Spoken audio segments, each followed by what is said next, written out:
दोस्तों, कोई व्यक्ति अच्छा या बुरा है, सही या गलत है, धर्म को मनाने वाला है या अधर्मी है, इसका पता आप किस तरह लगाएंगे?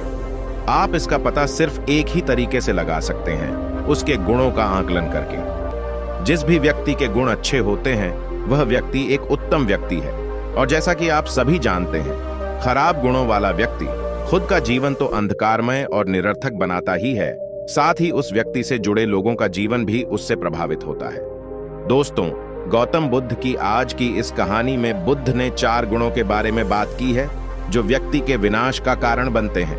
अर्थात इन गुणों से ग्रस्त व्यक्ति अपने साथ साथ दूसरों के जीवन को भी विनाश की ओर ले जाता है। तो चलिए कहानी की तरफ बढ़ते हैं और जानते हैं कौन से हैं वो 4 गुण जिनकी वजह से आपका जीवन खराब हो रहा है। यह कहानी ऐसे ही एक युवक की है जो किसी नगर में रहा करता था।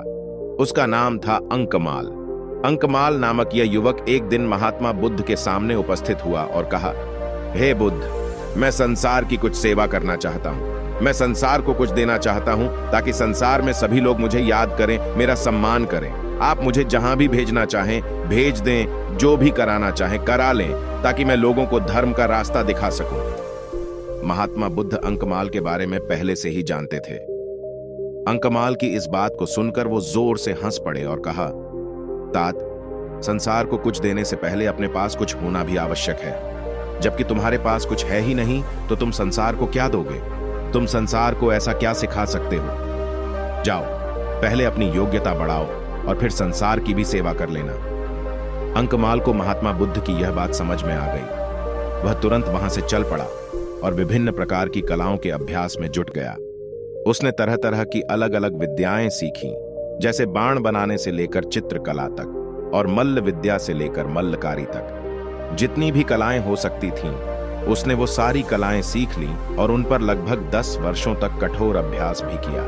और 10 वर्षों के इस कठोर अभ्यास के बाद वह इन सब कलाओं में माहिर हो चुका था। अंकमाल इन सब कलाओं में इतना माहिर था कि सारे देश में उसकी ख्याति फैल गई।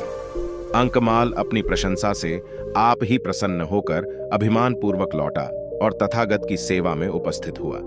अपनी योग्यता का भाषण करते हुए उसने कहा, हे तथागत, अब मैं 64 कलाओं का झांता हूं और अब मैं संसार के प्रत्येक व्यक्ति को कुछ न कुछ सिखा सकता हूं। अब मुझे आज्ञा दीजिए ताकि मैं इस संसार की सेवा कर सकूं, लोगों को ज्ञान दे सकूं, लोगों को सही राह दिखा सकूं और उन्हें सही धर्म का मार्ग बता सकूं। महात्मा बुद्ध फिर से एक बार मुस्कुराए और कहा, अभी तो तुम कलाएं सीख कर आए हो, पहले तुम्हें इसकी परीक्षा देनी होगी, और अगर तुम इस परीक्षा में उत्तीर्ण हो जाते हो तब मैं तुम्हें आज्ञा दे दूंगा।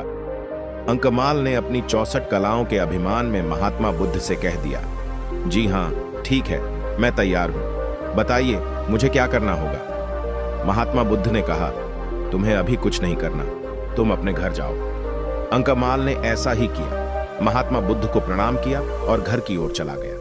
अगले दिन महात्मा बुद्ध एक साधारित नागरिक का भेष बदलकर अंकमाल के पास पहुंचे और उससे अकारण ही खरी खोटी सुनाने लगे।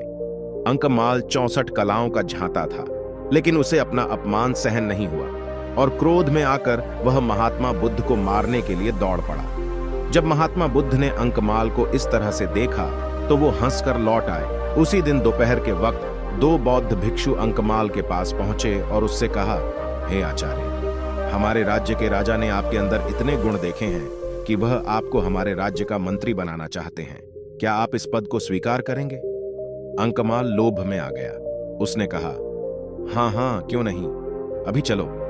इतना सुनकर दोनों श्रमण मुस्कुराने लगे और चुपचाप वहां से लौट आए। अंकमाल को कुछ समझ नहीं आ रहा था कि पहले वह नागरिक आया, उसने मुझे बेवजह ही खरी खोटी सुनाई, और जब मैंने उसे मारने के लिए दौड़ाया तो वह चुपचाप हंसकर वहां से लौट गया।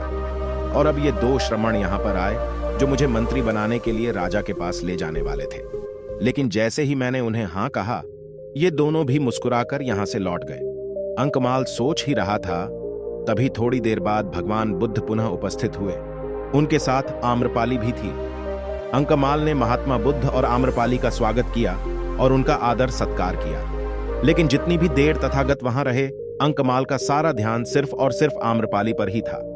जब तक महात्मा बुद्ध अपनी बातें बता रहे थे, तब तक अंकमाल सिर्फ आम्रपाली को ही देखता रहा। महात्मा बुद्ध ने अपनी सारी बातों को समाप्त किया और आम्रपाली के साथ वापस आश्रम लौट आए। धीरे धीरे रात हो गई और फिर अगले दिन महात्मा बुद्ध ने अंकमाल को आश्रम में बुलाया और अंकमाल से कहा, वत्स, क्या तुमने काम, क्रोध, लोभ और अहंकार पर विजय की विद्या भी सीखी है?